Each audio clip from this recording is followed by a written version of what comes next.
his birth and from the time of the physical birth of the Prophet ﷺ till today, you will find in many parts of the world, as soon as the month of Rabiul Awwal Sharif starts, you see lighting around the world. You see Muslims gather together, they hold mehfils, they hold gatherings in the remembrance of the Prophet ﷺ, and they rejoice and they be happy. We also see in this time that there are a group of people who may question our acts and are against the celebration of this month. The ayah which I have had the honor to recite, Allah subhanahu wa ta'ala states in the Quran that قُلْ بِفَضْلِ اللَّهِ وَبِرَحْمَتِهِ, that say to them that when the fazl of Allah subhanahu wa ta'ala and when the rahmat of Allah subhanahu wa ta'ala falls upon you, فَبِذَلِكَ فَلْيَفْرَهُوا هُوَ خَيْرٌ مِمَّا يَجْمَعُونَ, that you should celebrate with happiness. Allah subhanahu wa ta'ala is giving an order in the Quran that you should celebrate with happiness. And then in the last part of this ayah, Allah subhanahu wa ta'ala goes on to say that that which you spend in this way is better than that which you have saved up. So the first thing we learn is that when the fazl of Allah subhanahu wa ta'ala and when the rahmat of Allah subhanahu wa ta'ala falls upon you, you should celebrate with happiness. No doubt, for a mu'min, there is no bigger fazl of Allah subhanahu wa ta'ala and there is no bigger rahmat of Allah subhanahu wa ta'ala than the Prophet sallallahu alaihi wasallam. Because when we look into the life of the Prophet ﷺ, what value or what importance does the Prophet ﷺ hold upon us? Allah is saying that when my favor falls upon you, what a logical question comes here, that how do we know about Allah subhanahu wa ta'ala? Allah is talking about the fazl and the rahmat and all these blessings, but how do we know about Allah? Because of the Prophet ﷺ. How do we have this deen? Because of the Prophet ﷺ. How do we know about the Quran? Because of the Prophet ﷺ. And so on down to the little things, the way we eat, the way we sleep, the way we drink, the way we dress. Our whole life is based around the life of the Prophet ﷺ. So when Allah subhanahu wa ta'ala says that when the favor of Allah subhanahu wa ta'ala falls upon you, when the rahmat of Allah subhanahu wa ta'ala falls upon you, Allah subhanahu wa ta'ala himself says that you should celebrate with happiness. In an earlier part of the Quran, Allah subhanahu wa ta'ala talks about the birth of Sayyidina Isa alayhi salatu wasalam.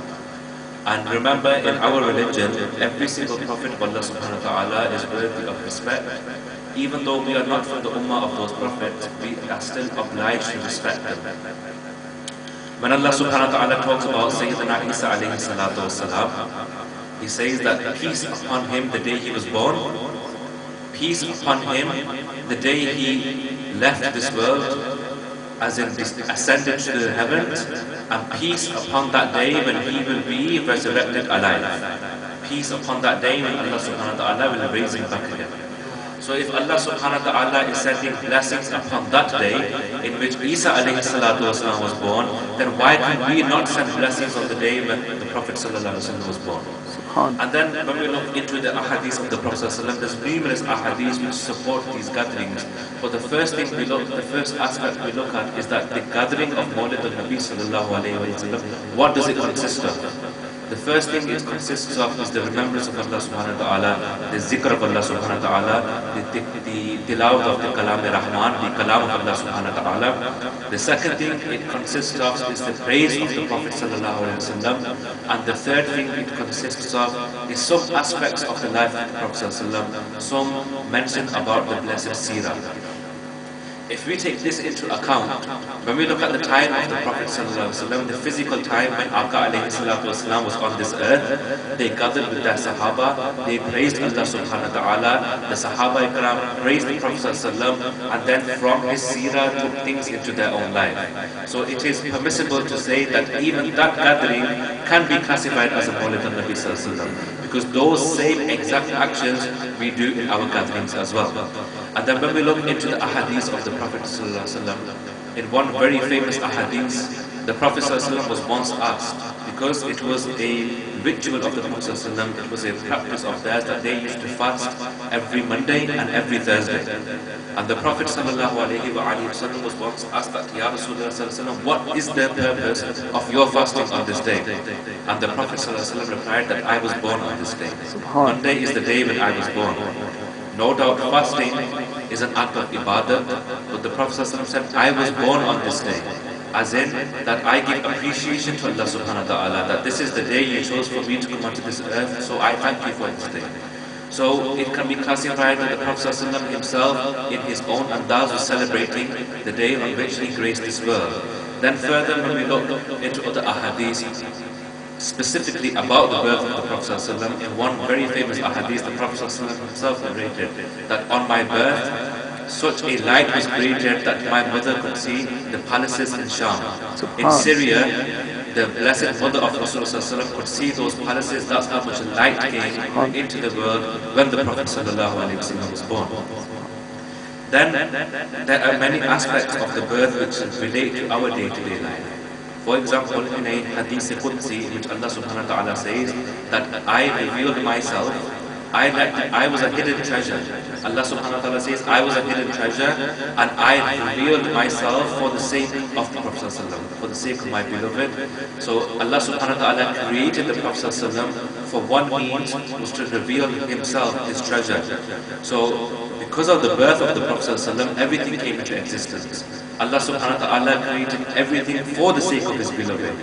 So a question comes into mind over here. If his beloved wasn't born, would we be here today?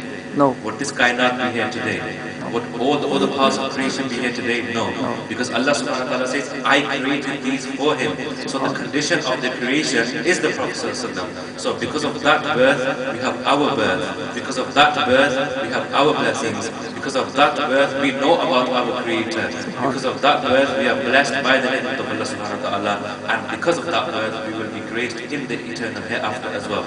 And finally, I would like to finish on one point, that there are many ayat of the Quran which talk about the blessed birth, as in one which I have mentioned. And Allah subhanahu wa ta'ala uses the terms قُلْ بِفَضْلِ اللَّهِ وَبِرَحْمَتِهِ, that when the fazl of Allah subhanahu wa ta'ala, when the favor of Allah subhanahu wa ta'ala, and when the rahmat of Allah subhanahu wa ta'ala. In another part of the Quran, Allah subhanahu wa ta'ala states, وَمَا أَرْسَلْنَاكَ إِلَّا رَحْمَةً لِلْعَالَمِينَ, that I have created you not as a mercy for the whole of creation, for the whole of whatever Allah subhanahu wa ta'ala has made, alameen. Now the Prophet ﷺ is mercy for the Muslims. The Prophet ﷺ is also mercy for the non-Muslims. The Prophet ﷺ is mercy for the animals. And anything that comes under alameen, under creation, Rasulullah ﷺ is mercy for them. One person once asked that how is the Prophet ﷺ mercy for those who don't believe in him? How can he be mercy for those who do not even accept him, do not acknowledge him? And the answer that was given to this question is that the Prophet ﷺ's mercy is in the entire alameen. Those people who do not believe in him but are happy in their lives, as in Allah subhanahu wa ta'ala has graced them with health, Allah subhanahu wa ta'ala has graced them with wealth, Allah subhanahu wa ta'ala has graced them with provision, Allah subhanahu wa ta'ala has graced them with children. Even this is a rahmat of the Prophet ﷺ. Because if it wasn't for the Prophet ﷺ, they wouldn't have their children, they themselves wouldn't be here. And it is possible that we can doubt our own existence, but it is impossible that we can doubt the existence of the Prophet ﷺ and the birth of the Prophet ﷺ. If someone does not celebrate the birth, there is no harm in this. This is a point that we need to look upon. If someone does not celebrate the blessed birth, there is no harm in this. The harm comes when we deny the existence of the birth. When we deny the celebration of the birth, that is where it comes into question. If one doesn't celebrate the birth, they will not be punished on this, they will not be questioned about this. However, if one denies the birth and denies the celebrations of the blessed birth, then this is a problem. This is a problem. And finally, I'll finish on, Allah subhanahu wa ta'ala mentions in another part of the Quran that قَدْ جَاءَكُمْ مِنَ اللَّهِ نُورٌ وَكِتَابٌ مُبِينٌ, that there has come from Allah subhanahu wa ta'ala to you. Allah subhanahu wa ta'ala has sent to you. We are not in physical contact with Allah subhanahu wa ta'ala, as in we do not converse with him, we do not physically engage with him, but Allah subhanahu wa ta'ala says, there has come from me unto you, there has come from me to you. قَدْ جَاءَكُمْ مِنَ اللَّهِ نُورٌ وَكِتَابٌ مُبِينٌ, a nur and a manifest book. And the Mufassirin, those who have worked on the Quran and translated the Quran and seen the history behind the Quran, because behind every single ayat there is a hikmah. There is a reason behind every single verse being revealed. The Mufassirin have wrote that the manifest book, the Kitab al-Mubin, is the Quran al-Kareem, And the nur, the qad ja'akum min Allahi nurun, the nurun is referred to the Prophet sallallahu alaihi wasallam. So Allah subhanahu wa ta'ala says, I have sent him from me to you.